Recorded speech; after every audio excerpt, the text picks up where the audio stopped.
Раз, два, три. Все работает, нет?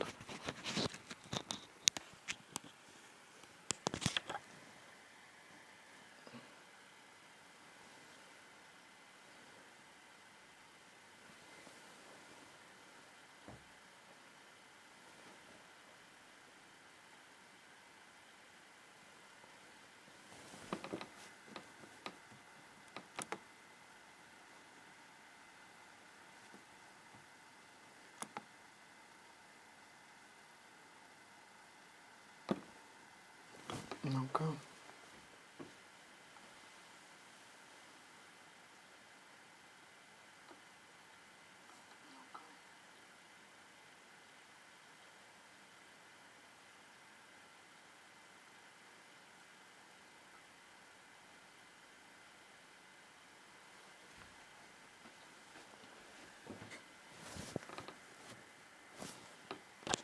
О, работает.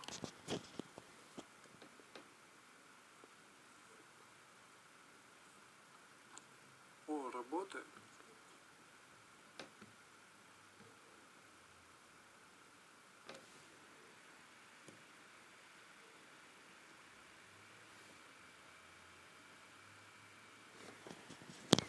Всем привет.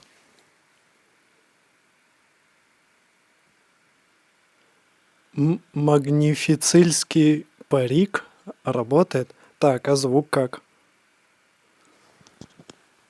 Блин, выглядит так странно. Вопрос, как мне это в телегу перенести? В общем, непонятно. Я взял старый ноутбук, старый, очень старый. И все, что он может, это читать ваши чудесные сообщения. А может мне камеру куда-нибудь подвинуть поближе?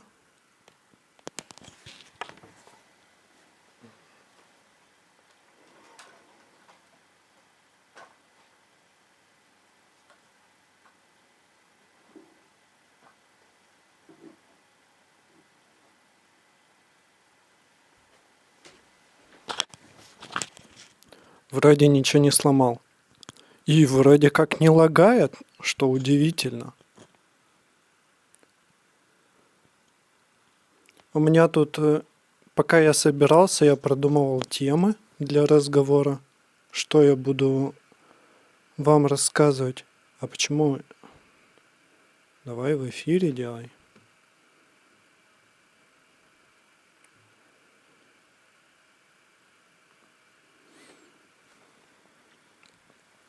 Значит, стримить без VPN можно, а смотреть только с VPN приходится, что грустно. А что за магнифицильский парик? Честно говоря, я мало знаю о париках. И у меня вот эта вот штучка, завитушка, как она там называется, не помню. Я читал.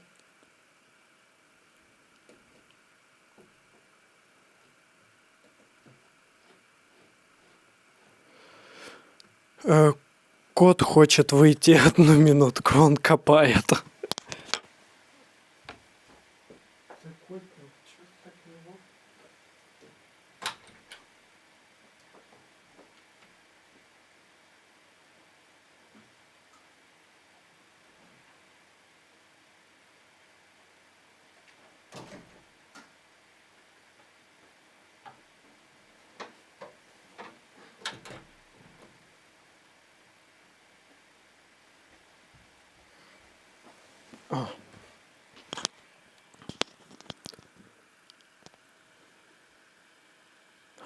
Типа, хорошо, все хорошо. Но у меня вот эта вот завитушка немножко распалась. Я только что ее пытался как-нибудь собрать. Кота я выпустил, все хорошо. Он почему-то просто дверь скреб, а не орал. Обычно он орет во весь голос, типа «выпусти меня» или «впусти меня».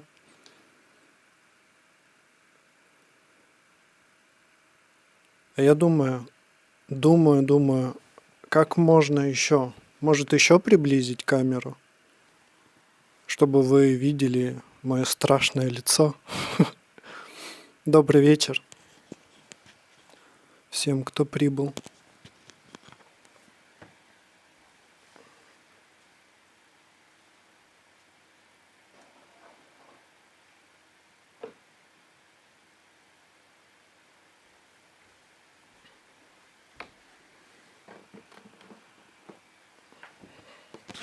Моя записная книжечка, я сюда сценарии записываю.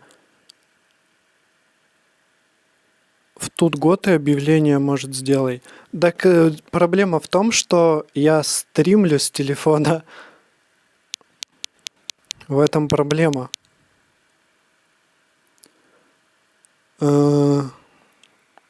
Сейчас, может, репост надо какой-нибудь сделать в этот ВКонтакте хотя бы. Сейчас попробую. Просто у меня... И да, я стримлю с телефона со своего этот компьютер, потому что сообщения с трудом ваши сейчас читает. Он настолько старый, он устарел уже на момент покупки. Но мы его тогда купили, что ли, за 1000 рублей. Он вообще мега старый, ему очень-очень плохо. Недавно мы древнюю оперативку кое-как нашли, новую, потому что старая вообще умерла. И добавили ему. Теперь у него 8 гигов 8 или 4. Ну, в общем, там было что ли 2 вообще. Мой телефон в 2 раза... Нет, не в 2. В 5 раз сильнее. В 5 раз больше оперативки у него, чем у этого ноутбука. И, ну, и, соответственно, мой телефон мощнее, потому что я и видео, и фото, и все вообще на нем делаю. Ну ладно, надо сделать этот репост.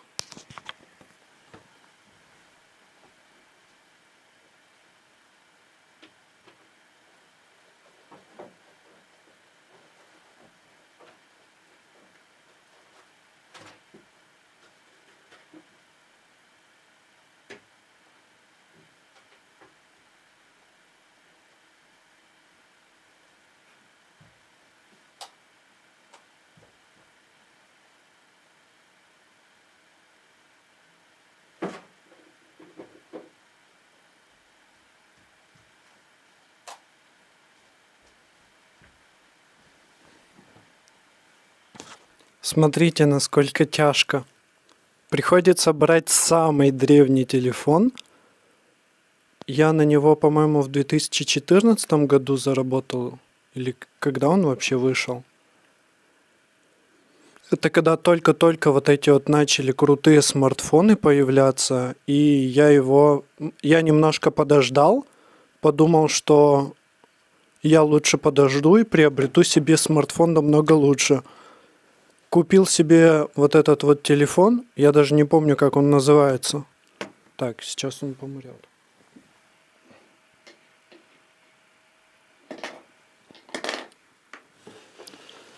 Goto Rock, Dark Wave группы нравится.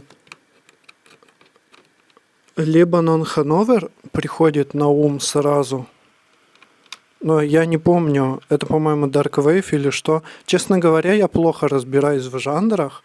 Я слушаю все, что мне нравится просто. Оно не хочет вставляться. Привет, привет.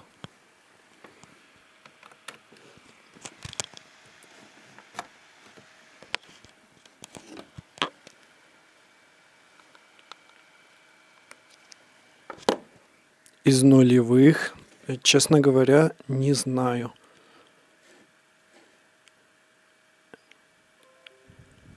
Да. Да, у меня телефон называется Mi 4C. Это очень древность. Мега древность. Lebanon Hanover, давайте посмотрим. По-моему, это Dark Wave.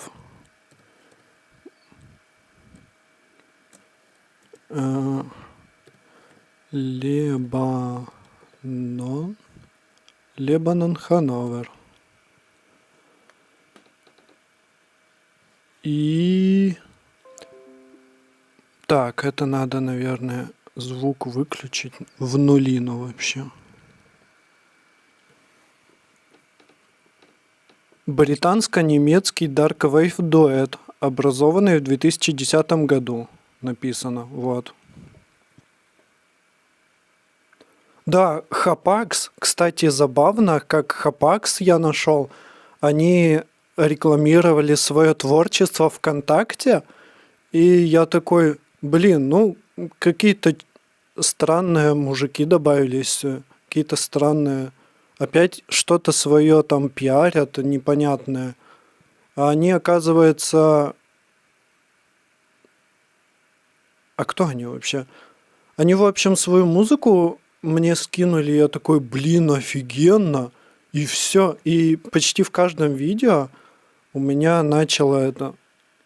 Мне они начали быть, звучать.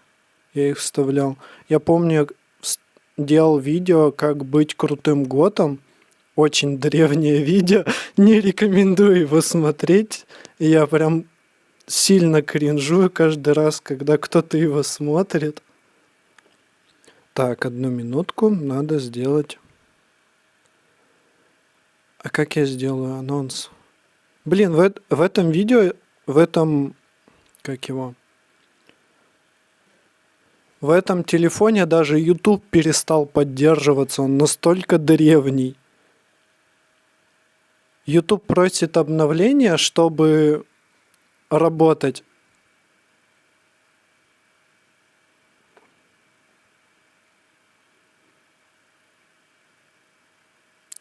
У вас очень красивый образ. Благодарю. Спасибо большое. Я старался. Ну вот одна завитушка немножко развалилась. Нужно намного больше лака, видимо, или что. Я стал готом благодаря тому видео. Нет! Но на самом деле оно реально плохо сделано. И лидерки сделали намного лучше.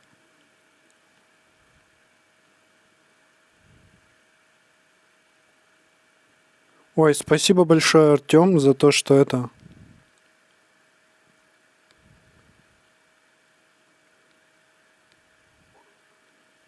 Спасибо большое, что в чат написали. Так, так благодаря ему я сейчас и постик сделаю. Отлично, отлично.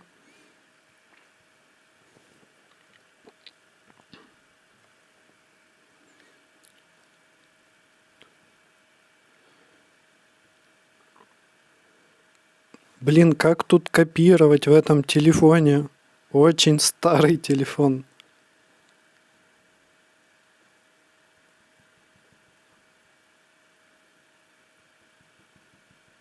Трансляция. Присоединяйтесь. Все. Да, спасибо большое, прям вообще. Так, и это опубликовать в группе и в моей группе. Правда, без фото. Ну ладно.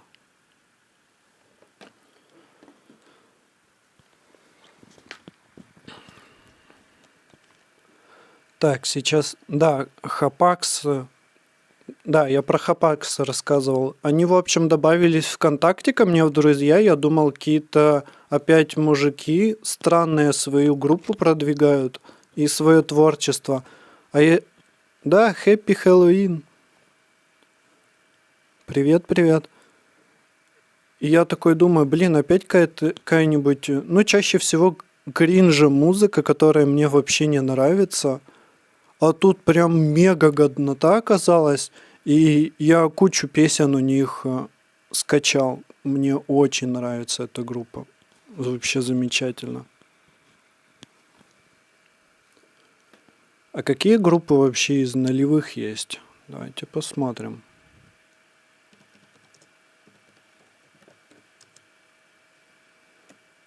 Так, год.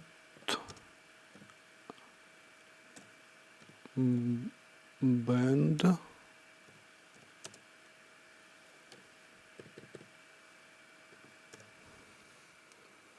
Баухаус. 69 глаз. Вот, Шип СТВ мне тоже прямо очень нравится. Я от них в восторге, они очень классно звучат.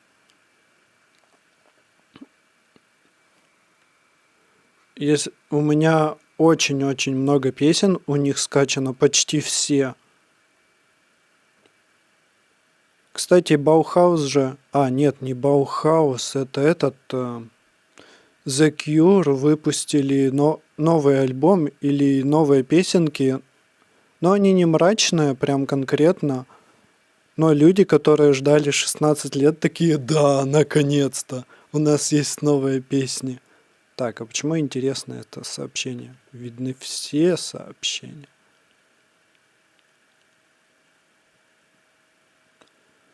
Just Emo, здравствуйте. Кровь, как дела? Отлично. Кровь, ты у меня вообще-то тут есть. Смотри.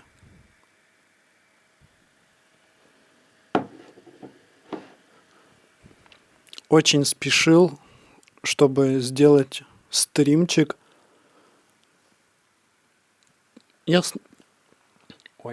Я сначала думал с VPN включить, но оно, оказывается, почему-то не работает у меня. С телефона все как-то мега криво работает. Павел, хочу отметить Хэллоуин, но родители против. Это печально. Как вариант, собраться с друзьями и отметить вместе, где родители не смогут вас видеть. Кстати, вы видели? Вы не видели, потому что я не показывал еще. Такую вот мега милоту сделал. Я обожаю прямо овечек и всяких барашей. На Пинтересте у меня есть отдельная колонка, отдельная папочка, где бараши всякие эти сделаны. Всякие овечки, они такие мягкие и пушистые, вообще замечательно. Я в восторге от них. А что рисуешь? У меня нет друзей, с которыми можно было бы собраться. Как и вообще друзей. Блин, это очень грустно, если честно. Надо что-то с этим делать. По тематическим группам пошарься. А вообще, как я своих друзей тут завел? Если честно, они у меня от колледжа остались некоторые. И меня познакомили с друзьями их друзей. И вот так вот у нас собралась небольшая компания. Мы играем в настольные игры. Вот в планах у нас с 1 числа собраться. Вообще планировали завтра собраться. Но что-то завтра кто-то работает, кто-то еще что. И поэтому...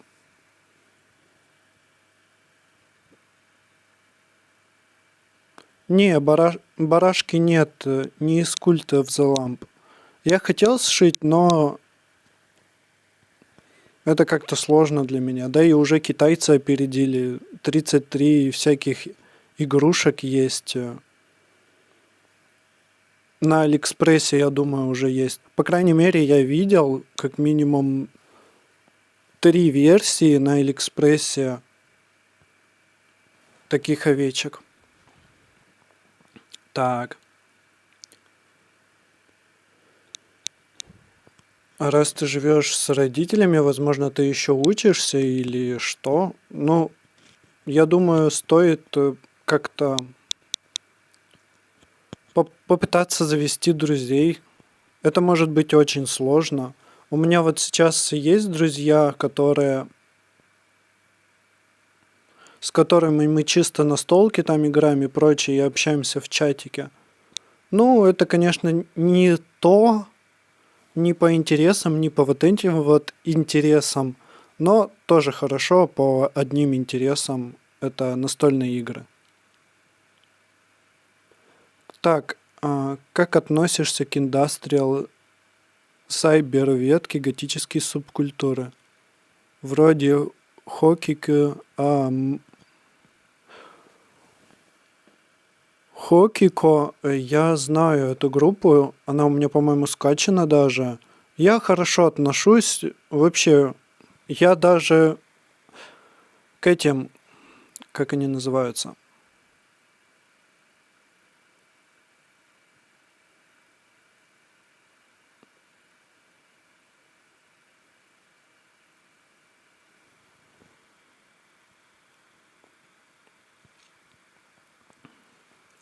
У меня вылетит. Да, вот, я даже к постель готам хорошо отношусь. Ну, типа, почему нет? Нравится людям. Готы же музыкальная субкультура. Так, я люблю друзей, как вы, но я одна в городе Нефор. Блин, Нефор это какое-то слишком грубое слово и отстойное. Мне оно прям вообще не нравится.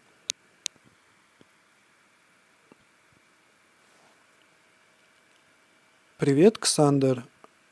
Масяня злобный. Привет, привет. Никита, привет. Как ты относишься к славянскому язычеству? Вообще никак. Привет, привет.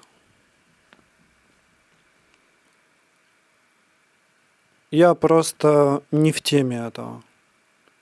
Максимум, что у меня было, это были карты Таро из Италии прямиком Некора 13, по-моему, очень качественная, очень красивая колода. Но потом я ее продал, потому что мне это стало неинтересно. И я просто шью 24/7 и все. Мне вот видео домонтировать сейчас надо. Я все никак не могу до это доделать. Да, давно стрим... Да, давно стримы не запускал.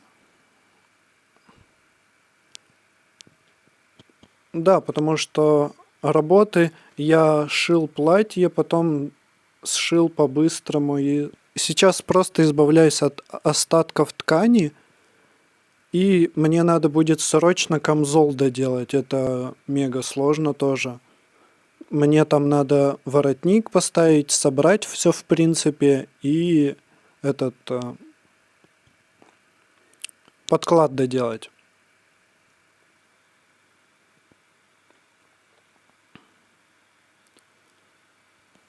Лауэ... Лауренса Ди. Привет, привет. Счастливого Хэллоуина, да. Давно хочу что-то вам написать, ведь относительно давно слежу за вашим контентом и вдохновляюсь. Невероятно приятно видеть товарища вампиров, готов в русском интернете. Да, это очень здорово. Вампиры мы должны держаться вместе. Как относишься к идеологии Краста? Что это? Что за идеология? Ну, как видишь, никак, потому что я о ней не знаю.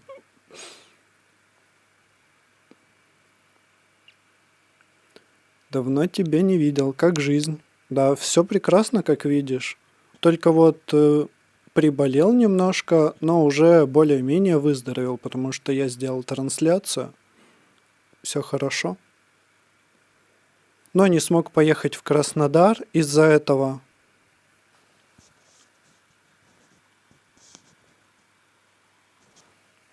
Меня приглашали в Краснодар поехать. Там выступали Отто Дикс, хоть я их и не фанат, но можно было бы повстречаться с друзьями, как минимум, и провести время хорошо.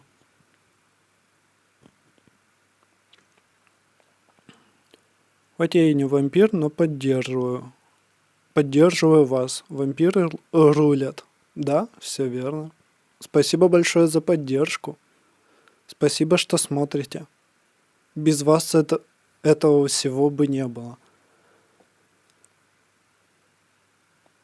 Ага, так, я люблю готику, но сейчас люблю арлекинов.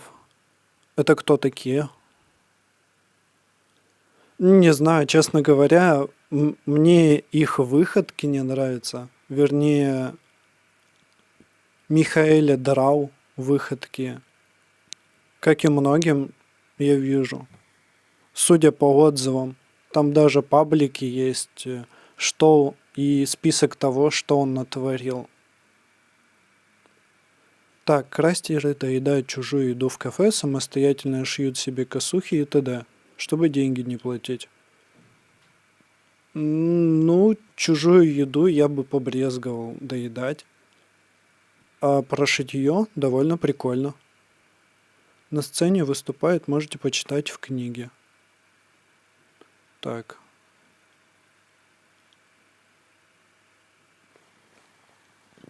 Давайте я вам расскажу про то, как и что у меня в видео, что там вообще будет.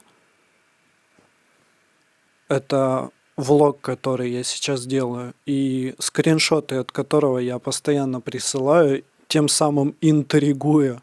А вот какое видео будет и прочее.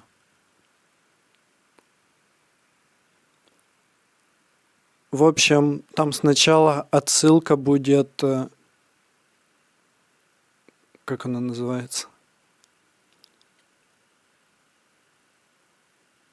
К реальным упырям, вот, небольшая отсылка. И отсылка к этому, к сериалу. Не знаю, кто смотрел первый сезон хотя бы. Там, по-моему, даже первая серия. Вот, именно на нее. Выглядим мы скромно. Поэтому мы стараемся не выделяться и выглядим скромно. При этом у них прямо мега одеяния прям роскошные, такие 19 век. Очень круто. А дальше мы идем гулять. Там есть определенный маршрут.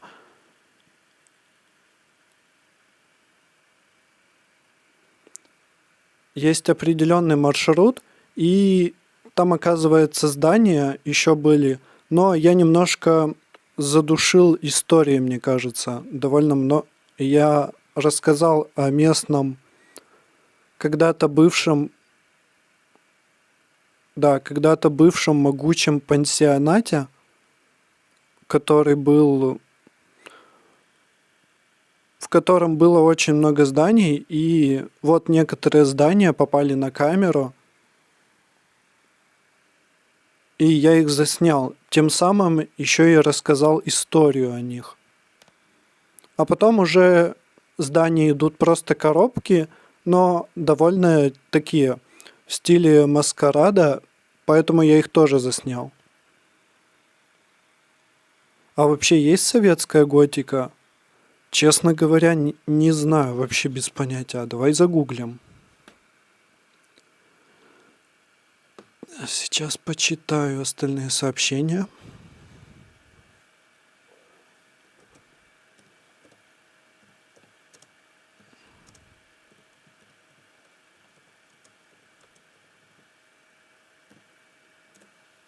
Мне кажется, нет.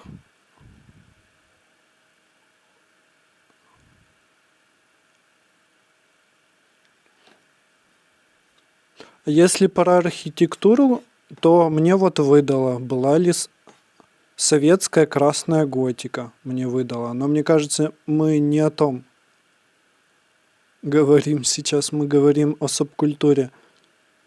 Это надо углубляться.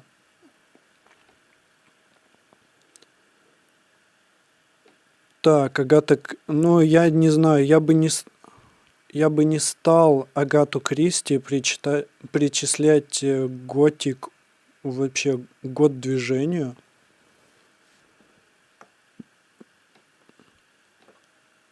Привет, привет. Ничего страшного. Хоть и опоздал немножко, но мы тут еще какое-то время будем. Так. Арлекины. Это группа, похожая на Отто Дикс. Это был вопрос. Павел. Павел Недь. Не люблю скромничать. А вообще есть советская... Да, советская готика. Сколько вам лет? Это крови было. Крови был вопрос.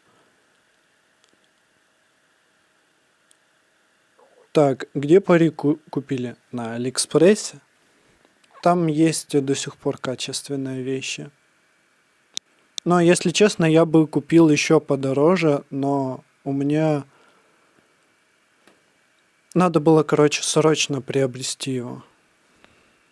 У меня нервов не хватало, поэтому я приобрел такой за 1400, что ли. Ну, вообще недорого и выглядит неплохо, я считаю.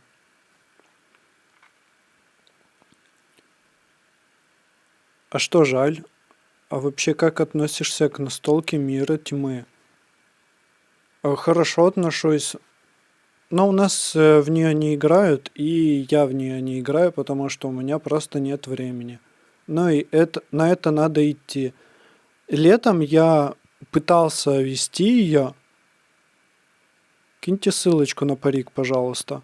Хорошо, я скину в чат, не в чат Телеграма, а в группу свою в Телеграме, поэтому подписывайтесь обязательно.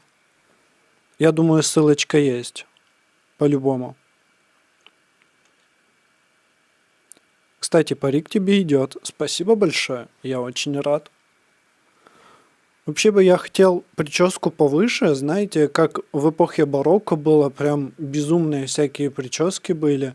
Но у меня наряд тогда не соответствующий будет. Просто нужно еще наряды нашить.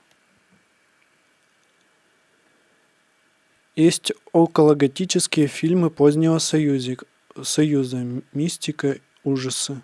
Честно говоря, не знаю тоже. Подождите-ка. Эти фильмы советские на хуторе. Название я не вспомню. Надо гуглить.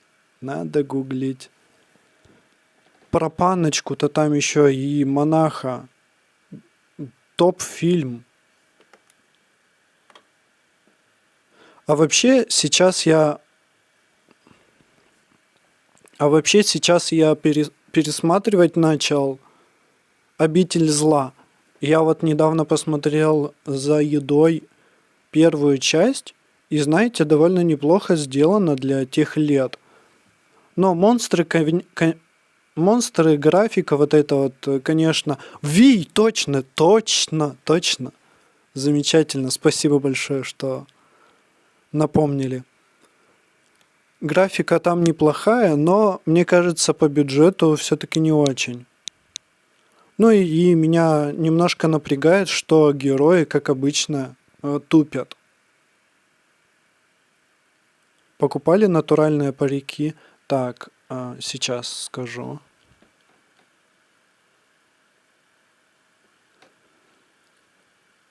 Сейчас отвечу. Так, там только альбомы, человек и наугад, невидимка немного. Кстати, не слышно звуки ноутбука, он ревет как сумасшедший. Как будто я не знаю. Вот, смотрите, у меня открыта одна вкладка из них, который чат, и он уже напрягается, ему мега плохо. Он очень старый. Кстати, о Алике, вы недавно постили о туфлях. Купили в итоге?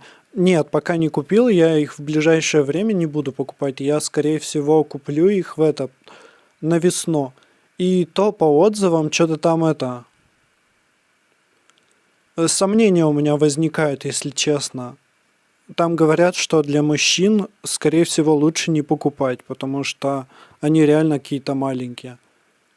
И каблук не тот. Но, возможно, я все-таки рискну и куплю, чтобы посмотреть действительно на качество, а потом, если что, можно просто назад отправить. Как бы ничего страшного в этом нет. Думаю, тебе пойдет такой высокий парик помпадур.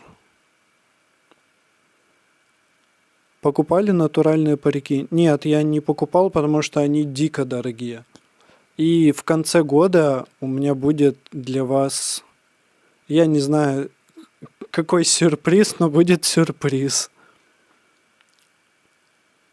У вас туфли будут похожи, как из фильма «Вампир». «Вампир дома», 1988 год. Честно говоря, я не смотрел этот фильм. А что за фильм такой? «Вампир дома».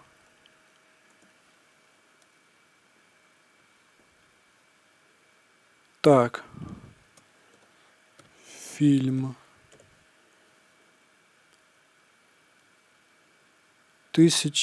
Фигня, не смотрите. Ну вот, может быть, я даже и смотрел, но просто его не запомнил. 1988 год. 1900... Так, 888. Это «Поцелуй вампира», это фильм. Он называется. Но мне, если честно, много всякого выдало. «Вампиры» 1988. Блин, названия такие незамысловатые. Просто «Вампира» и все, и дата. А ты гадай, которое именно это кино. Вот. А вы смотрели Resident Evil? Наверное, наверняка. Наверняка все смотрели. Я просто смотрел этот фильм, когда вообще мелкий был, когда он только вышел. И мне было, я насколько помню, было страшно. Я смотрел только один раз, и, по-моему, только 2 части, а там, по-моему, уже довольно много вышло. Ну-ка, давайте посмотрим. «Обитель зла». Там говорят, что серия фильмов, ничего себе. Вот, я «Обитель зла» 2002 года посмотрел. Ну, послушайте, для 2002 года неплохая графика.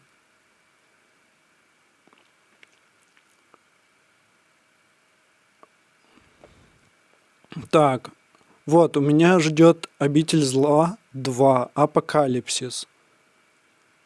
Потом «Вымирание», «Обитель зла. Жизнь после смерти», «Возмездие», «Последняя глава». Ничего себе, прям много фильмов. Я очень давно не помню.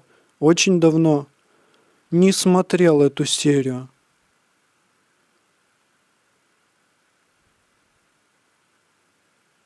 «Обитель зла 4».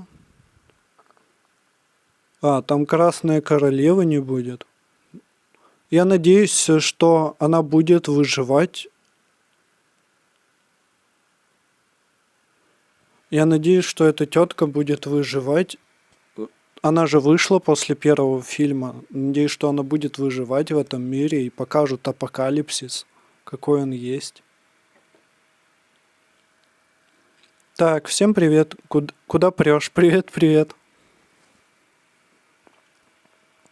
Фигня, не смотрите. Так, я делаю книгу про вампиров. Надо долги закрывать по художке. Успехов тебе. Я надеюсь, что у тебя все получится.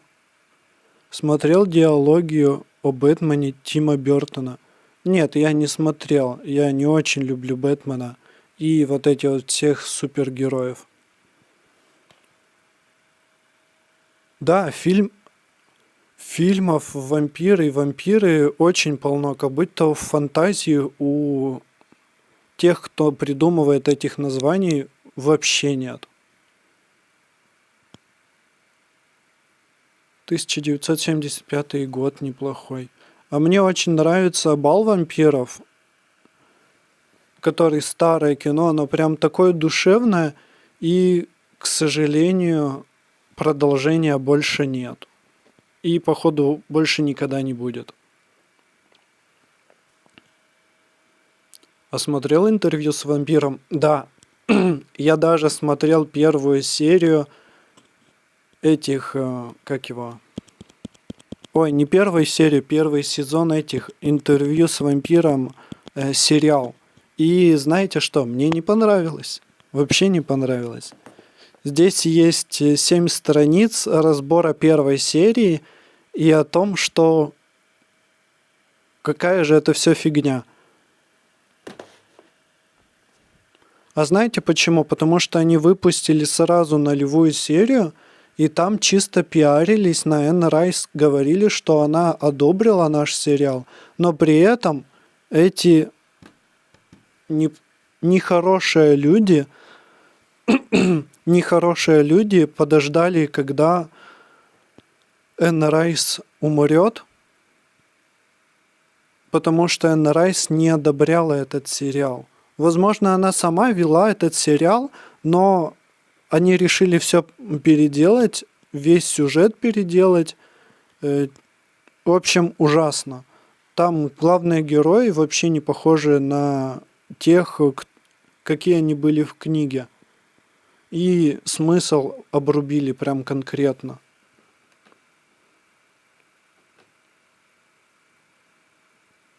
Так, мне нужно посмотреть, сколько там у нас зарядов батарей.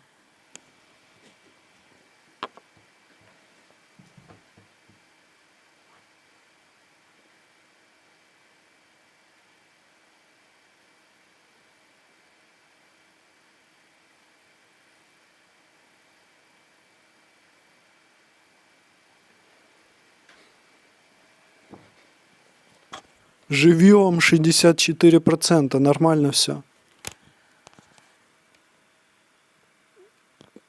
Потеряла рисунок, блин, сижу еще. Потом как найдешь, покажешь. Можешь скинуть в комментарий. Можешь скинуть в чат тут готы. Кстати, тоже подписывайтесь на наши группы и выкладывайте свои фоточки. Можно из Хэллоуина и повседневные. Ну как повседневные. Главное, чтобы на стиле готишном были. Готишном. Так. Надо попить.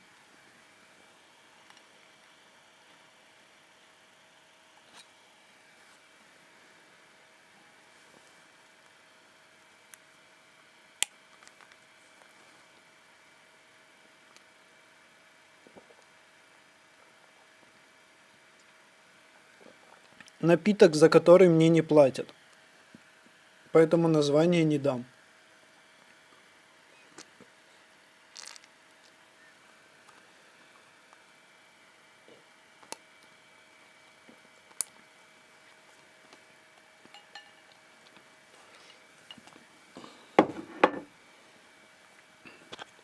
Никто не знает, что это вишня. А может быть гранат.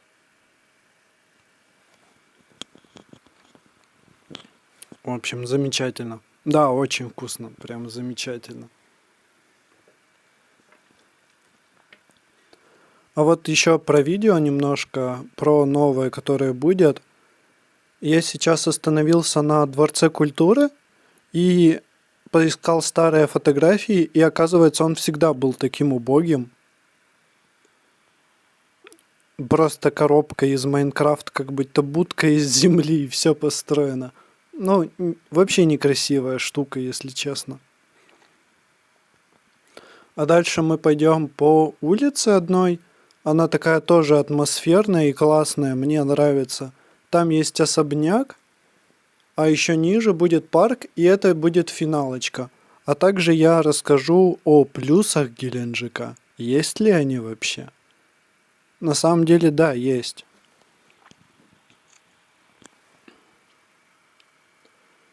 Бал вампиров, да, это фильм Романа Поланинский в оригинале «Убийцы вампиров». Меня смешит фамилия графа. Фон Кролох. Да, почти как кролик и вправду. Ну, знаете, вот эти вот... А, кстати, мы же еще в Дискорде до его закрытия мы успели посмотреть фильм новый про Битлджуса. Болтовня и вправду немножко утомляет, а так, в принципе, неплохой фильм. Но он какой-то такой, знаете... Ну, среднячок, проходняк, я бы еще сказал. Но для Хэллоуина посмотреть, я думаю, хорошо. Под вкусняшки там посидеть. э, с друзьями также, либо со своей девушкой, парнем посидеть, если они у вас есть, и посмотреть. Но мне одному лучше смотреть. Я как-то к этому привык. Когда шьешь, сидишь и смотришь кино одновременно, и слушаешь, что там происходит. Я такое из варенья алого красного и из воды делала вкусный на вид, кровь была. А есть рецепты крови. Там нужен пищевой краситель, мед и что-то там еще. В общем, выходит очень реалистично, но очень сладко, потому что в пищевом красителе довольно много сахара. Но эти напитки неплохие. Можно делать. Я дядька 35 лет, сижу и смотрю вампирчика.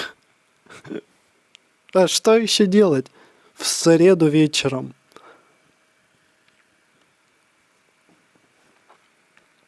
Не знаю, получится ли у меня еще снять этот еще влоги, но я постараюсь об этом. И уже какие-нибудь такие без истории, может, максимально такие спокойные для людей, которые чисто с завода пришли и посмотрели эстетичное видео, где все спокойно так и без всякого напряга.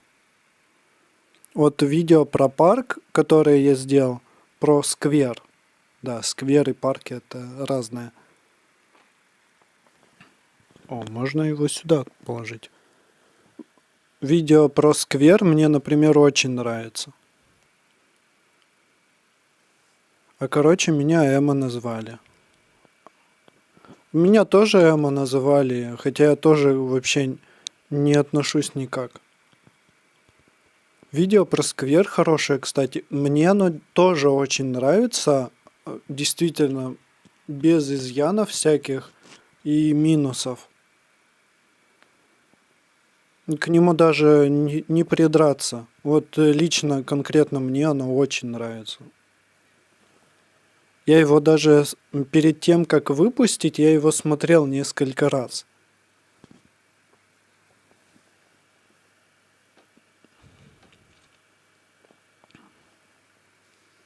Да, да, вот, она делала алкогольный коктейль. Прям этот тоже в пакетике был. Одну минутку. Вот в таком же пакетике у нее была прям превьюшка классная. Но я ее, кстати, давно не смотрел, поэтому не помню, что там.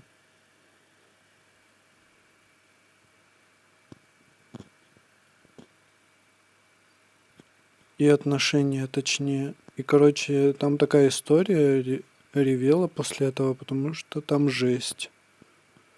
Ну, я, кстати, меня вообще мало что задевает, чтобы у меня прям эмоции появились какие-то. Разве что, когда Дио умирает, Дио сливают и... Нет, Джотара сливают у Джоджо и Дио, когда его прям окончательно убивают и от него не отстают никак. Я думаю, вот это можно сюда вот убрать. Вот это вот прям трогательно, да. Печально. А еще когда после схватки с Дио, там еще эти персонажи какие-то умирают. Но и ты такой думаешь, что не могут же их слить, а их слили просто и все. Ну не слили, а...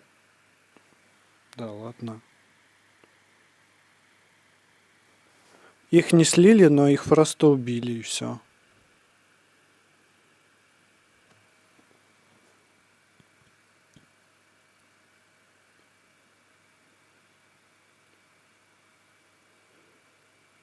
Ой, жутко какая-то. Какая-то жуть, кровь ты пишешь. Что заяву написали и наклеветали. Хотя я вампир, никого не трогаю и хочу спать днем. После Каменного океана мангу надо было заканчивать. Если честно, с женщинами вот это вот аниме, которые сейчас выпускают, и я не могу смотреть аниме про женщин. Оно, ну, меня вот вообще не трогает вообще никак. И с серии же еще Netflix сняли. Честно говоря, я вообще не в восторге от этого.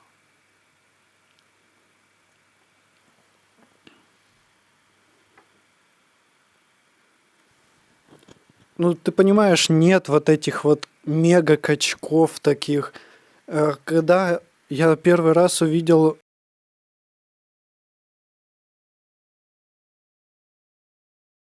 качок, но он такой элегантный, утонченный, у него все так хорошо получается, и прямо пример для подражания. Кто у тебя пример для подражания? Дио? Но он же хочет убить кучу людей и поработить весь мир. Да без разницы. Посмотри, какой он сасный, сочный. А еще косплей на него прям крутые.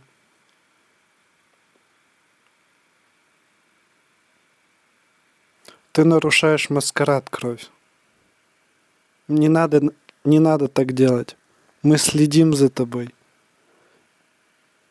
А кто следит? Подождите-ка. Князь, князь местный выйдет за тобой.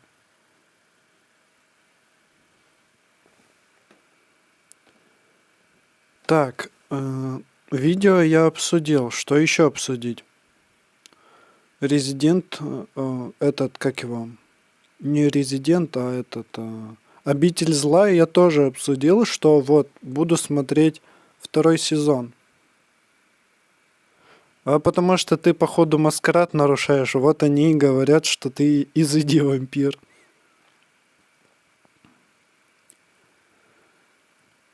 Большинство супергеройского контента бездарная чушь, но вот зря фильмы...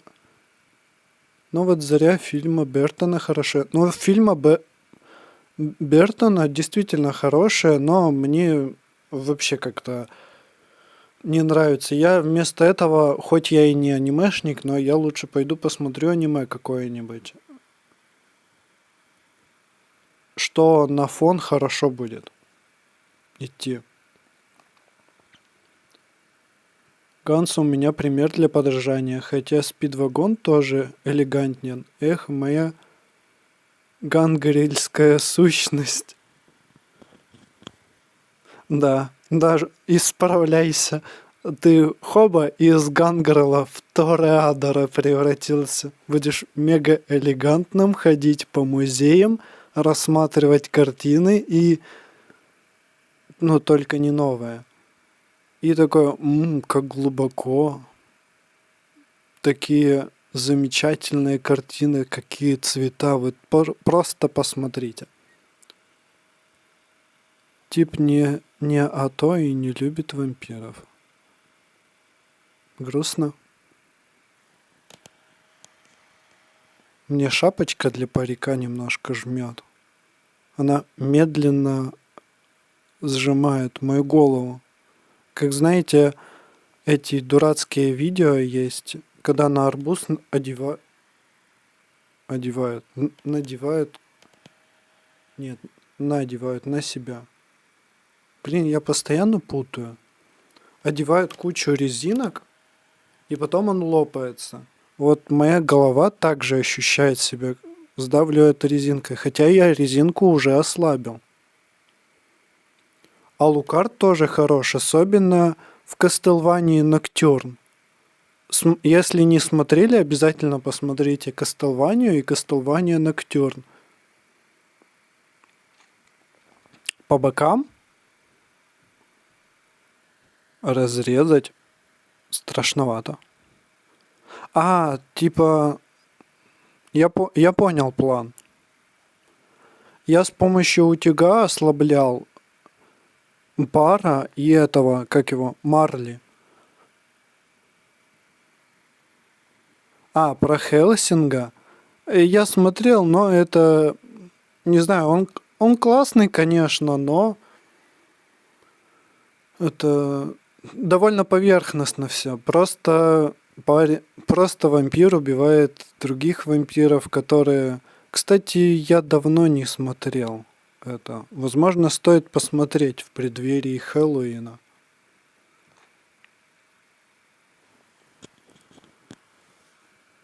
А какого это года вообще? Как он? А, Хелсинг.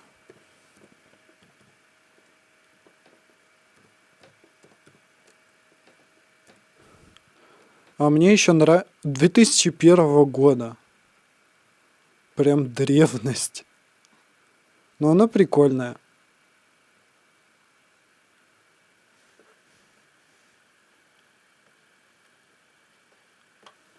Ну, просто пил-пил и все. Это как Джон Уик, вот. Что-то что-то наподобие этого последнего фильма. Но я не отрицаю, что это хорошая анимешка. Рекомендую тоже посмотреть.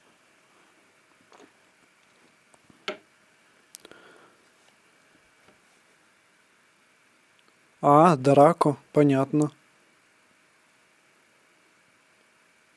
Да, «Школа вампиров», я помню, смотрел, но меня эта заставка под конец уже начала бесить. Ее просто начал... Я ее до этого проматывал, блин, опять эта заставка. Вступление вот это вот, когда они поют. Ужас проматывать быстрее. А так, мультик довольно милый.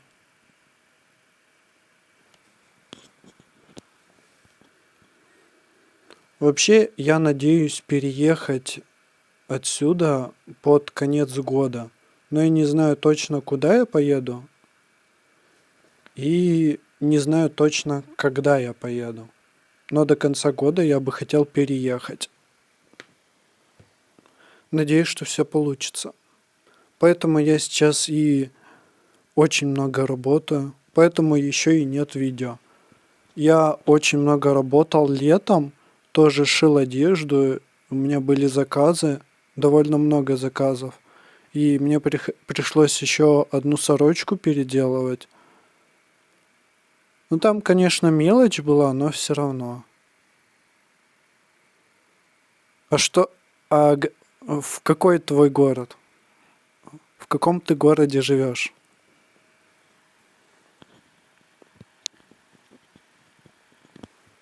Блин, был бы хороший ноутбук, конечно, было бы вообще замечательно.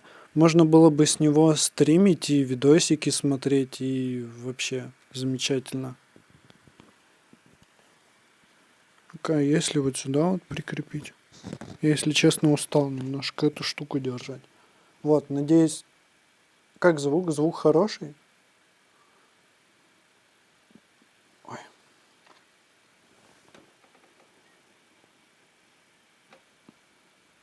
Там еще Костилин в 21:30 будет тоже стримчик устраивать.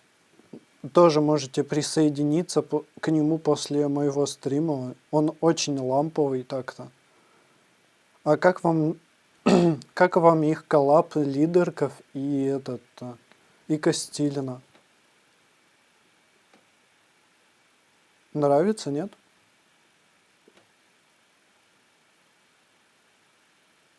Так, эфир.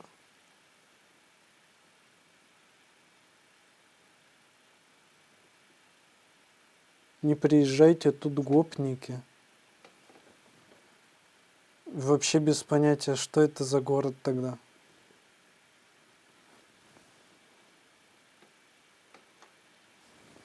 А по поводу книг еще.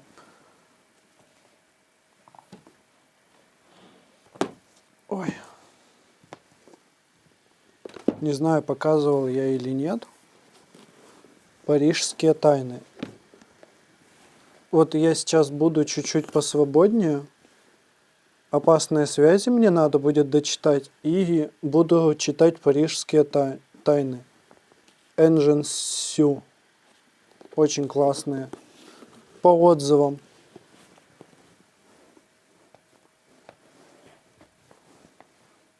Так, а еще я хотел обсудить кое-что. Так.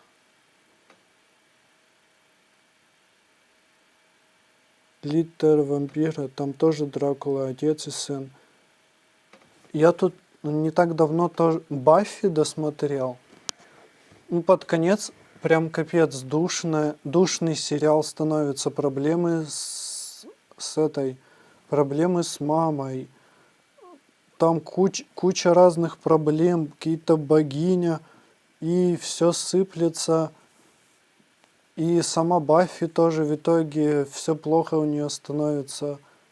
И как-то в итоге я прям до конца не досмотрел сериал, дропнул, потому что вообще капец душный сериал стал. Смотреть невозможно стало. А вот фильм, когда Баффи стала взрослой, уже фильмы я не смотрел. Надо будет тоже оценить это, как вообще. Вы смотрели?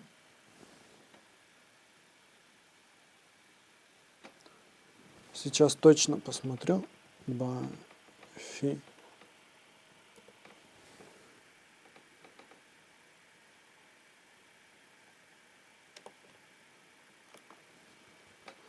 Так, Баффи Истребитель... Да, телесериал. Но я считаю, что прям очень много сезонов у нее. Но мне понравилось, как там Дракула выглядит. Он прям мега сасный. Кастинг в ролях, релиз, вот, продолжительные спин-оффы, прям жуть как долго, если честно. А, тут даже этот, кино есть. Баффи, кино. А, Истребительница вампиров есть, а есть страшные... Что? Подожди. Не грузит.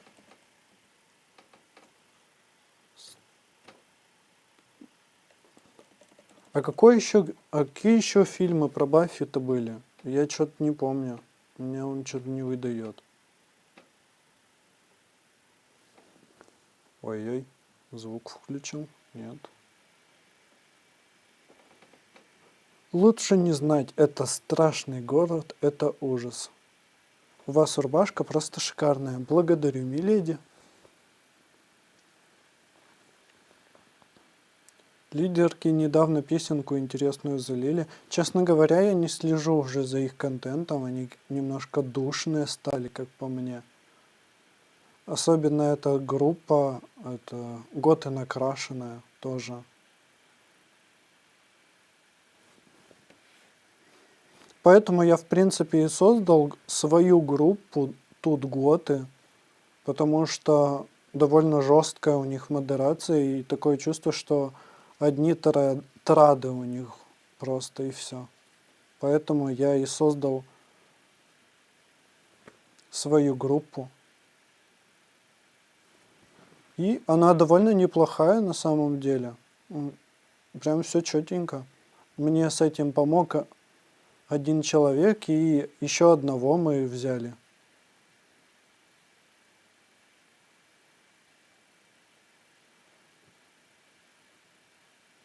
И еще одну админшу мы взяли, она прям мега милая, классная. Так, почему, если год, то годка, а не готесса? Не знаю, годка прям вообще как-то не по-русски звучит и ужасно. Артур, ну я постил делал репост этих постов к себе в Телеграм, ВКонтакте и в группы о том, что такое слово «год», откуда это возникло.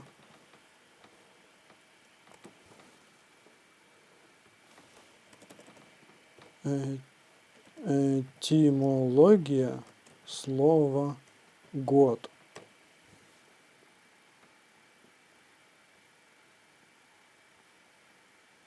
Блин, и нигде нет ссылки нашей. Ладно, это потом. Я думаю, вы наверняка увидели это. Или читали. Так, а у меня вообще трансляция вроде идет. Одну минутку, посмотрим.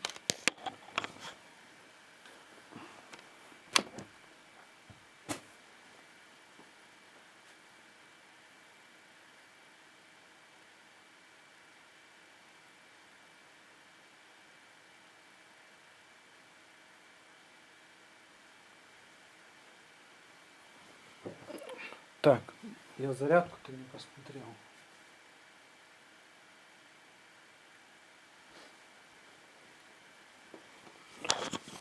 Ну, еще где-то минут 20, если честно, мы посидим.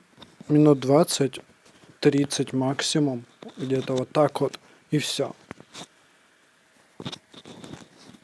Готх. Да, Готх. Готхи. Все верно. Лидерки сейчас очень редко что-то заливают, и впечатление, что у них что-то не то. Может, со здоровьем что-то. Вполне возможно, я этого не отрицаю, но и утверждать тоже не могу. Но, если честно, душно как-то стало.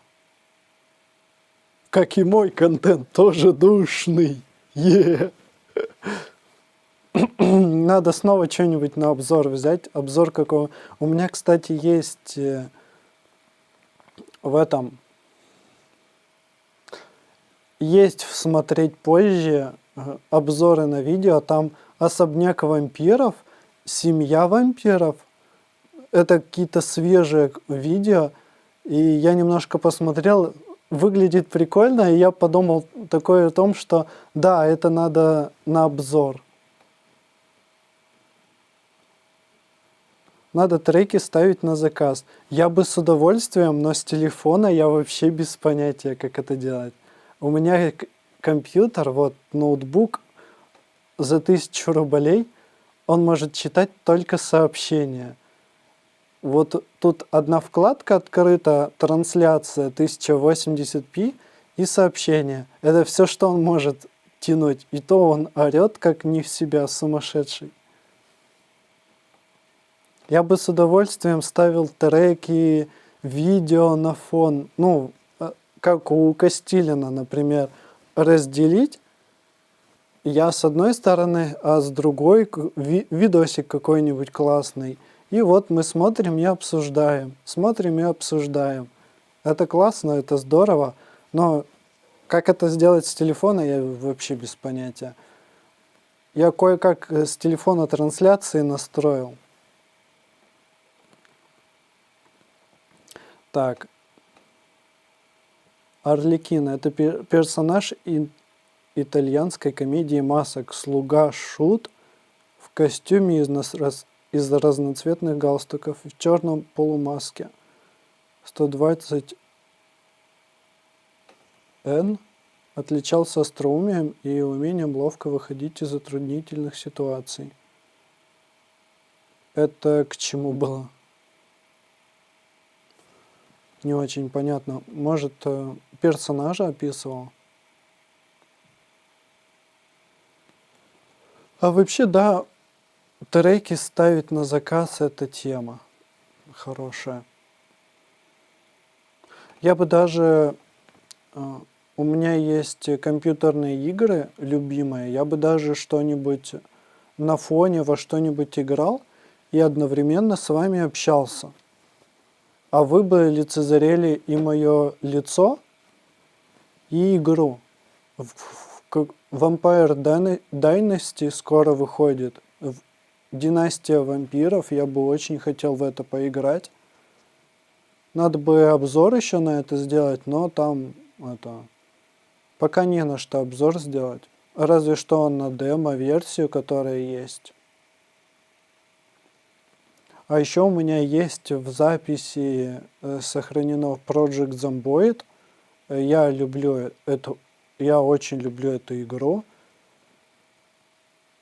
И там я играю за вампира. Там есть тоже моды классные, с помощью которых можно сделать персонажа вампиром. И прям очень здорово. Ну, по крайней мере, мне весело это смотреть. Я как фанат этой игры. Я люблю смотреть Расту. Кто знает, тот знает. Это блогер по всяким играм. Или как это называется? Летсплеер и стример по Project Zomboid. У него прям классное видео. Так. Вопрос вы задали, типа, кто это? Арли... Спасибо большое. Спасибо. Да, я понял. До меня дошло. Блин, резинка и парик прям очень давит. Но на этом парике единственное, что я сделал, это поменял ленту. Ленту на свою сделал. Теперь прям классно. И мне нравится еще, как сзади волосы вот эти вот завиты. Очень здорово сделано. А ты поиграй сейчас в Zomboid. Она особенно с модами это дико весело. Там мод сообщества такое. Не знаю, только у Скайрима и Майнкрафта, наверное, можно намного больше.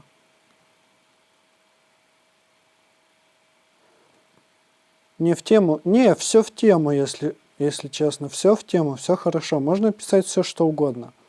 Ну, кроме оскорблений и прочего. Это мы осуждаем. Мы же не токсики какие-то. Фан-арты, да. Я вообще положительно отношусь к любым фан-артам. Ну, почти к любым. Если что-то там такое...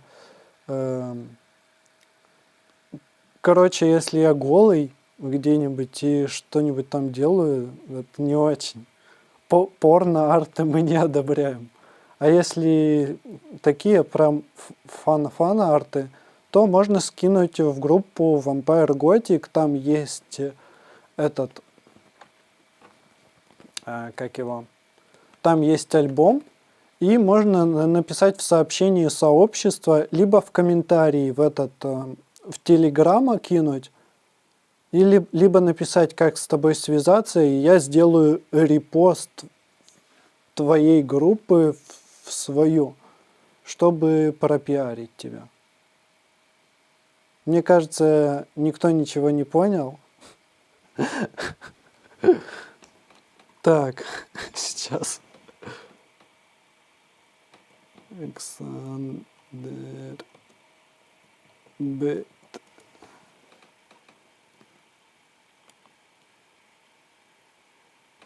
О, вот, Vampire Gothic есть. Сейчас я скину.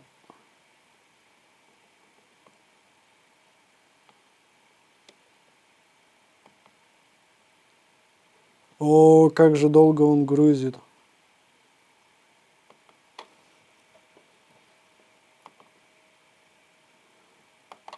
Вот. Нет. Я так не смогу скинуть. Это же я даже не со своего аккаунта сижу. В общем, Vampire Gothic, Xanderbed. Можно просто в гугле написать Xanderbed, да. И там выдаст. Можно скинуть фото в альбом какой-нибудь. И напишите мне в сообщении сообщества. Либо можете на страницу в ВК написать, у меня открыта страница. Нет, я не вегетарианский год, я год-вампир. Можно сказать просто вампир. Ну, хотя я слушаю год-музыку довольно много, но в последнее время очень много слушаю барокко. И всякую корейскую попсу. Мне очень нравится. И теперь я фанат розового. Я хотел сделать косплей, можно сказать, косплей на Гиару какой-нибудь, либо Бимбо. Тот, кто сидит в чате тут готы, либо сидит в моем чате, тот знает, о чем речь. Тут видел этих всяких теток, которых я скидываю иногда просто по приколу, чтобы посмотреть реакции. В общем, я хотел сделать косплей на такую тетку, но, к сожалению, у меня нет времени на это и нет возможности. Я бы с удовольствием заказал розовый парик и сейчас бы сидел в нем. Но денег нет, но вы денег нет, но вы держитесь.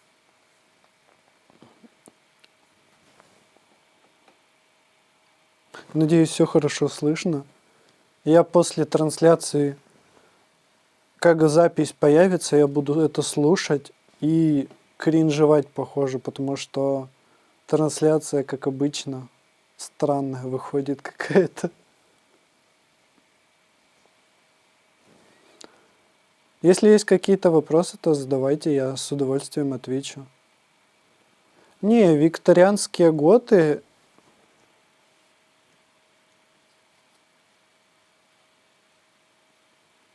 Викторианские готы, они по-другому выглядят. Вы можете... Викторианские готы, у них одежда по стилистике где-то 19-20 век. Ну, что-то более-менее такое приближенное уже к нашему времени. А вампиры-готы, у них жабо и прочее, это идет все от эпохи барокко и рококо. И у меня черные вот чулочки. Есть еще белые. Я, кстати, думал одеть белые чулочки, потому что у меня белое колечко, белый парик. Но подумал, что пускай черные будут, все равно никто не увидит. А нет. Есть. Теперь вы увидели. Ну и так на фото видели. Ой, это как эмо-год получится или нет? Эмо-вампир. Без понятия вообще. Эмо-вампиров я вообще не видел. Это только у готов, мне кажется, такое разнообразие в этих стилях есть, потому что субкультура-то довольно развитая всякая. Кстати, если бы не было вот этих вот всяких... Блин, это так забавно выглядит. Я сейчас смотрю, как я поднимаю ногу.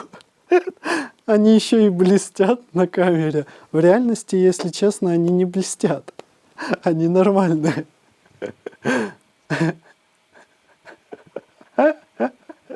Это дико смешно. Юлия, да, привет. Ты пришла на горяченькое. Где я чулки показываю?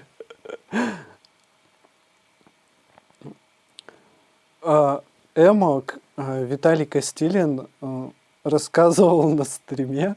Виталий Костилин рассказывал на стриме о том, что эмо довольно молодая субкультура, и поэтому там она еще толком не успела себя раскрыть и показать, но все равно интересная. Привет, а где такой шикарный парик купить? А такой шикарный парик купить можно на Алиэкспрессе. Блин, я как ходячая реклама Алиэкспресса.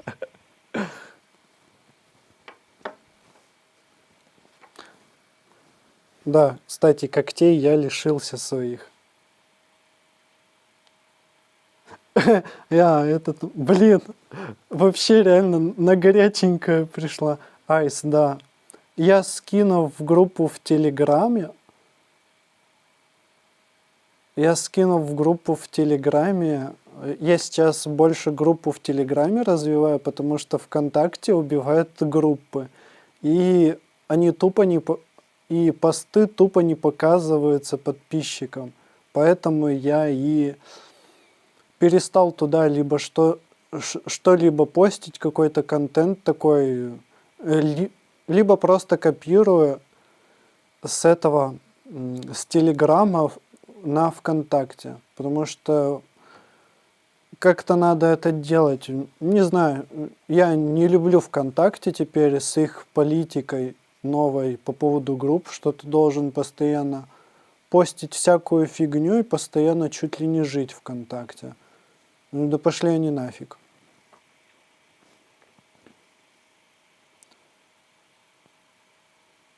Так, я наконец-то могу писать в чат, даже не знала, что сегодня стрим. Блин, ну как так? Ты не подписана на мой телеграм-канал. Обязательно подпишись. Ссылки есть на моей странице ВК и, думаю, в описании этой трансляции есть. Ну-ка, сейчас посмотрю.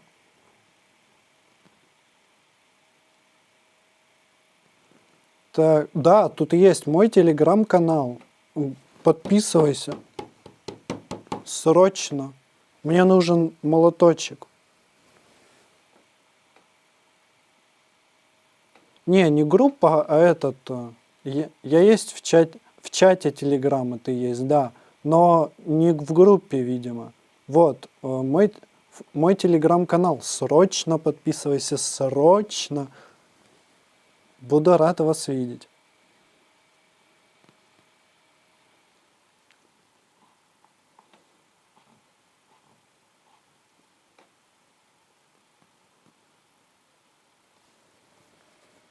А что плохого в квадроберах? По мне ничего такого. Там еще есть какие-то разделения, типа аква квадроберы, или как там они называются. В общем, я так мельком просмотрел. Это те, кто вживаются в образ, есть прям конкретно. И есть те, кто не вживается в образ, и к ним нормально относятся. Ну, по мне, ничего такого, ничего страшного в этих квадроберах ваших вообще ничего нет.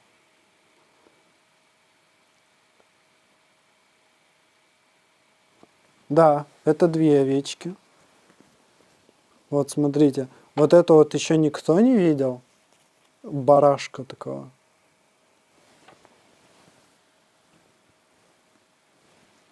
Это уже видели. Кстати, ищет дом.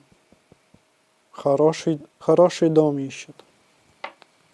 Аква. Честно говоря, я не помню, как точно называется. Я могу ошибаться. Либо аква, либо как-то там квадробе.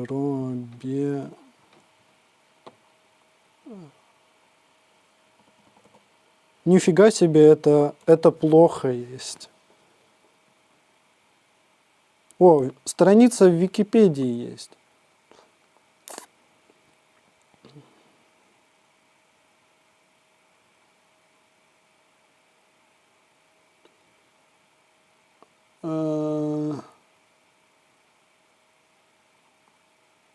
Блин, я не помню. Я не помню, как называется, в общем. Там как-то еще поджанры есть у этих квадроберов. Как разделение у субкультуры. Какие-то там такие квадроберы, которые прям вживаются в образ, едят корм животных и прочее. А есть обычные квадроберы, у которых просто это увлечение, ну и такой спорт, аэробика или как это. Если честно, я конкретно в тему в эту не вникал. Ну, что я вижу в интернете по отзывам, квадробинг, в этом нет ничего прям страшного. Так, не забываем лайки еще ставить на эту трансляцию. Я сейчас перезагружу и посмотрю, сколько у нас лайков. Так. Ой, сейчас я надеюсь, что чат у меня загрузит. Я, кстати, еще очень спешно макияж сделал. Надеюсь, он нормальный.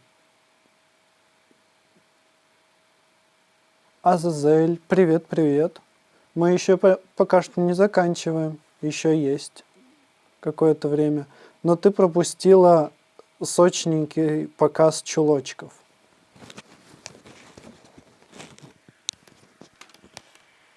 Так, надо посмотреть, сколько там у меня заряда батареи осталось.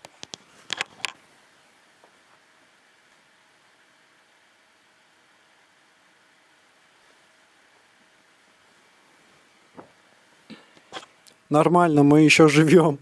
Блин, это все, конечно, колхозно. Дикий колхоз, конечно. Эх, чулочки пропустила. Да, но они в записи будут. Там аж 3 раза я буду их показывать.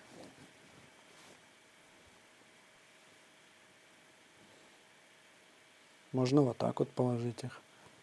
В общем, они прикольные вышли. И тут прям жемчужина такая. Класс. Мне нравится, как вышло. Я еще планирую таких сделать. Еще планирую овечку сделать. Чтобы пожмякать. Вот так вот.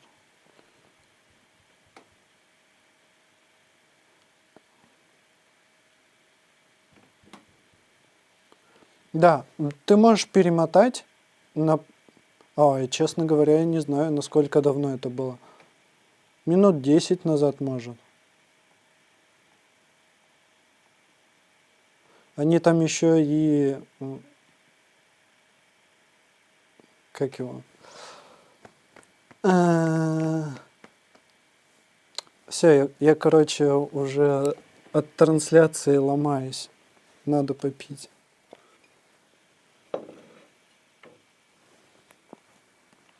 Уже устал за день. Пока это видео еще делал.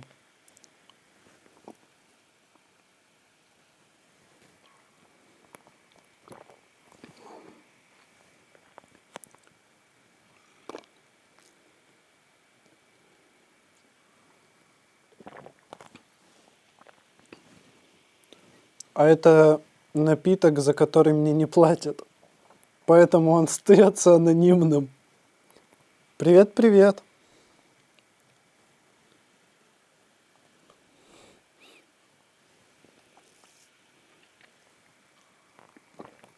Очень классно. Потом покажи в чате, что ты рисуешь. Интересно.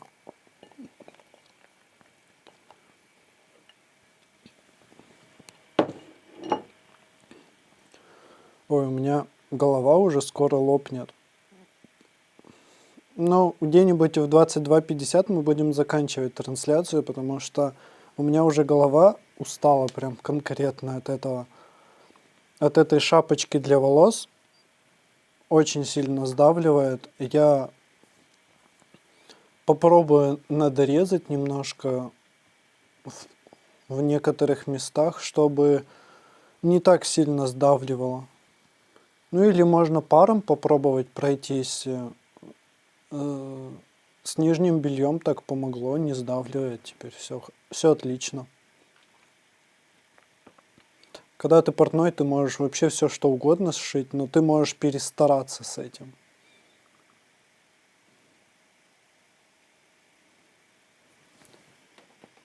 Так.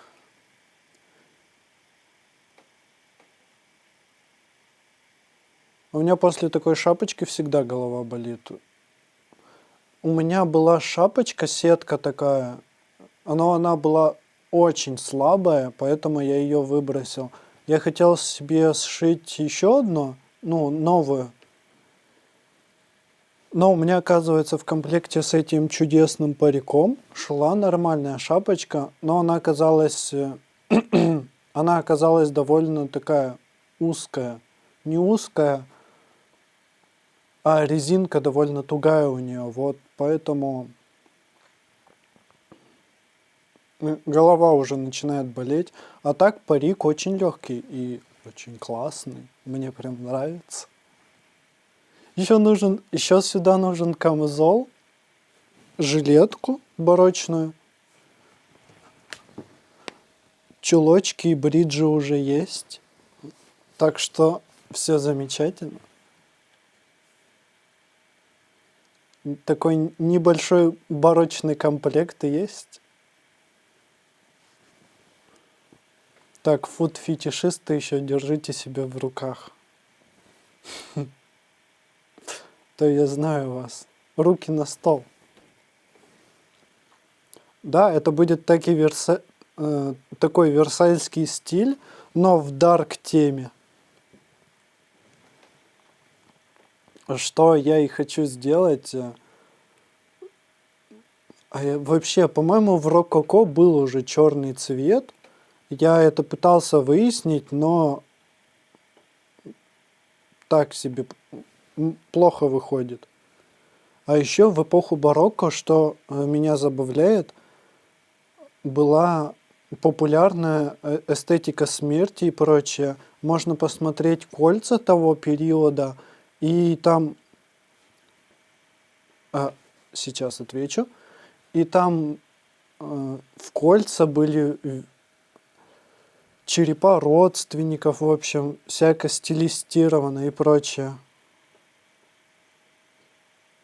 Да, из капроновых колготок получаются хорошие шапочки, и под цвет парика можно подобрать. А вот белые капроновые колготки я не мог найти. Я вот тоже думал насчет этого. Только резинку надо будет нашить, но мне немножко влом этим заниматься сейчас. Я пытаюсь сделать... Я вообще сегодня хотел сорочку надеть ту, которую недавно сшил, но подумал, что она довольно простая и такая более домашняя, что ли, но тоже довольно стильная. Она, кстати, тоже будет продаваться. И я подумал, что надо для нее сделать будет ленту такую. Ну, просто ленту, которая будет застегиваться на шее. Так, что используешь для отбеливания кожи, для образов? Я использую тоналку. Она прям очень-очень беглая. Почему я вспомнил кино «Интервью с вампиром»? Не знаю. Но у меня рубашка, вот эта вот сорочка, она не барочная вообще. Она сделана из хлопка, ну, классная, но сорочка должна быть прям нежная такая вся. Из какого-нибудь, возможно, даже шелка. Хотя нет, шелк довольно дорогой. Атлас, нет, тоже отстой. В общем, из какого-нибудь нежного такого хлопка, мягкого. А этот довольно плотный, он для зимы прям как раз. Я вот сейчас хожу для осени. Сейчас все дорого. Да, скупая слеза. Убираю скупую слезу. К сожалению, да. Рисую еще много страниц, надо приклеить и написать историю. Я надеюсь, у тебя все получится с этим. О, колечко с рубином, это очень круто. Класс. А я вот найти ювелира не могу, который работает со сталью, потому что из серебра я себе не хочу покупать что-то. А вот сталь, она очень классная. Вот посмотрите, это тоже сталь. И еще еще можно размер регулировать у этого кольца. Еще хочу с розовым камешком заказать. Розовый кварц такой, он очень классный. Очень мило выглядит. А это у меня друг, геолог, он мне говорил название камня, который тут, но я забыл, я не помню. Но это не агат. Это что-то другое.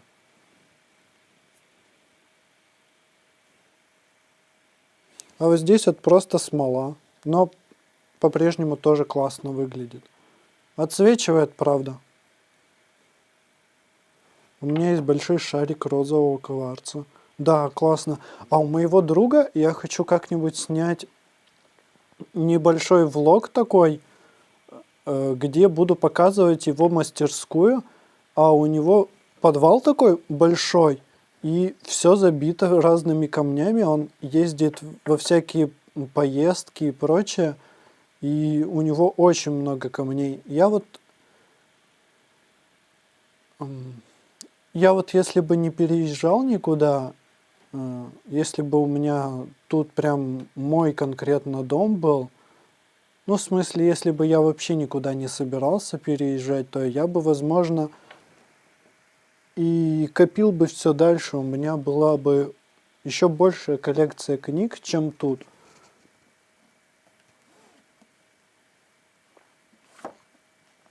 Кстати, это позорная книга. Тоже надо будет перечитать заново и обзор сделать. Блин, столько всего надо почитать. А еще и мой друг Дикарь пишет обзоры и всякие рассказы классные. И их тоже надо читать. И там протагонист в одной из книг, он с моего образа списал, как мы общаемся в чате и прочее. Это довольно интересно, я думаю. И думаю, что на это надо точно обзор будет делать.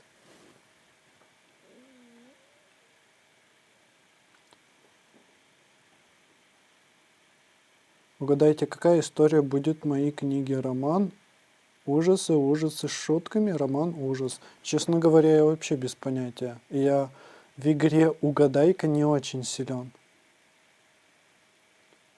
Я люблю камушки. Да, у него прям очень большая коллекция, и он торгует камнями. Он летом торговал камнями. Ну вот он скоро приезжает, 5 числа, и он тоже очень любит настолки. По поводу настолок я купил дополнение к Мачи Коро, если вы знаете, что это вообще такое. Такая настольная игра, где надо построить свой город. Может, у него есть аквамарин? А наверняка есть Азазель. Если хочешь, я спрошу. У него есть пару групп ВКонтакте, они довольно крупные, и он торгует там камнями различными, которые привозит, выкладывает их.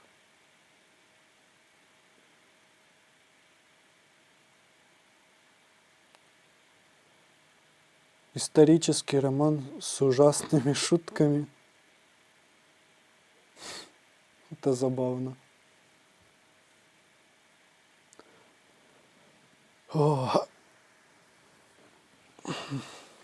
Сейчас я еще пытаюсь заниматься спортом, ну, то есть качаться, но вот сегодня весь день просто вообще только разминался немножко и все. Пытаюсь подкачаться, чтобы и пресс накачать, но иногда просто забиваю на тренировке. Тяжело бывает держать регулярный темп постоянно, чтобы тяжело бывает постоянно это делать, день за днем. Бывают дни, что вообще не хочешь ничего делать. Да, я дома занимаюсь. Подтягиваешься, я отжимаюсь. У меня нет такой. У меня не на чем подтягиваться. А так в колледже, когда подтягивался раз 50. Да, я дома занимаюсь, и обычно я занимаюсь подходов 5-10, где-то вот так вот за день, и по 20 раз. Ну, немного, но 20 раз вот так вот, и упражнения для пресса тоже 10-15 раз, как-то вот так вот. Не за день, просто за раз 10-15 раз, а в раз день в день, может быть, 5 раз где-то вот так вот. У меня уже язык заплетается и все. Извините за такой вопрос, но я так и не понимаю. Готы это...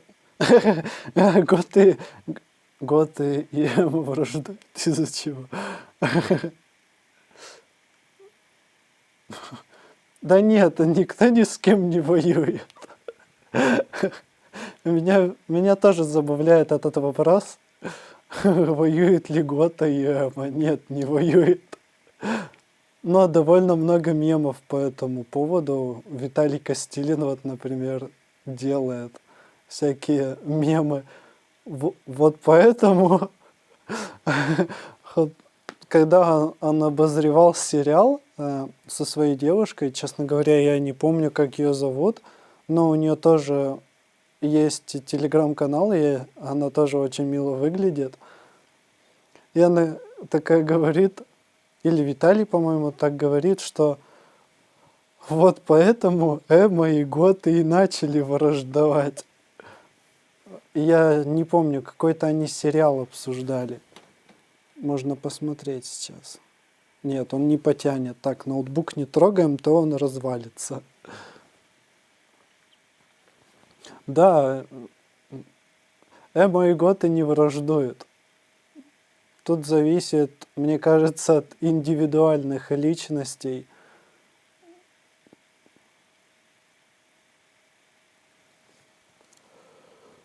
Ну все, наверное, будем потихоньку завершать стрим. Я уже устал, вы наверняка устали после работы. Моя голова устала. Ну-ка сейчас посмотрим.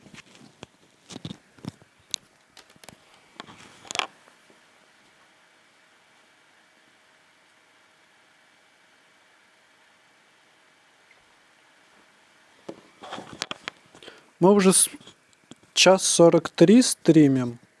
Ну вот еще 2 минутки, и мы будем заканчивать. Потому что уже все устали наверняка. Ну, я точно устал. У меня еще и эта завитушка, она меня прям напрягает. Я вижу в кадре, что у меня там происходит. Но с ноутбуком прям это... Хорошо. Эмо это пубертат, а готы взрослые. Ими неинтересно враждовать. Не знаю, мне Виталий Костилин и его девушка, по-моему, довольно много лет. Ну, ладно, не довольно много, чтобы они не обижались. Я не помню, но им, по-моему, 30 где-то.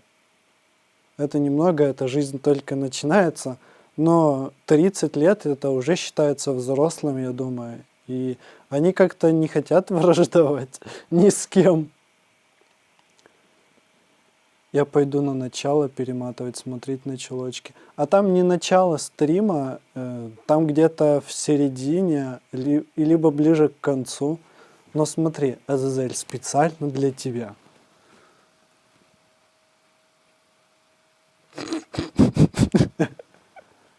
А хочешь второй посмотреть? Надеюсь, он не грязный. Тофу. Нет.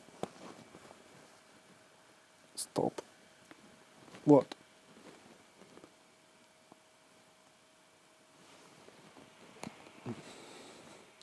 Фуд-фетишисты, руки на стол, как говорится. Азазель, это было специально для тебя.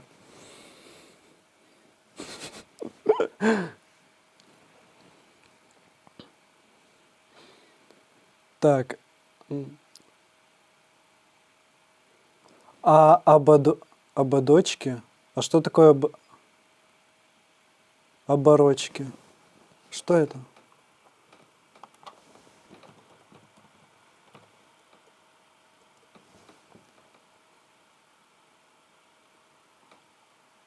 А, типа, где кружево по бокам, что ли, или что? А они спрятаны под бриджами. Вот здесь вот. Я их показывать не буду. Это запрещенка, это уже контент плюс 18.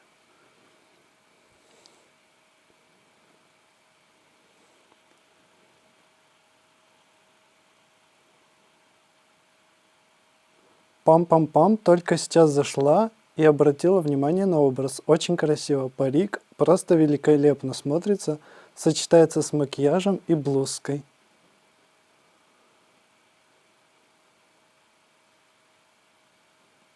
Что делается, Азазель теперь ночь спать не будет?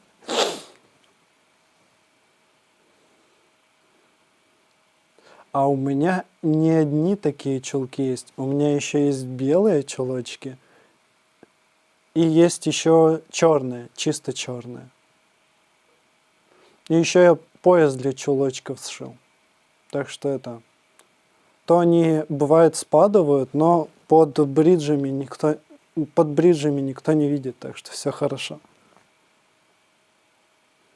Я их никому не покажу. Спасибо большое, пам-пам-пам.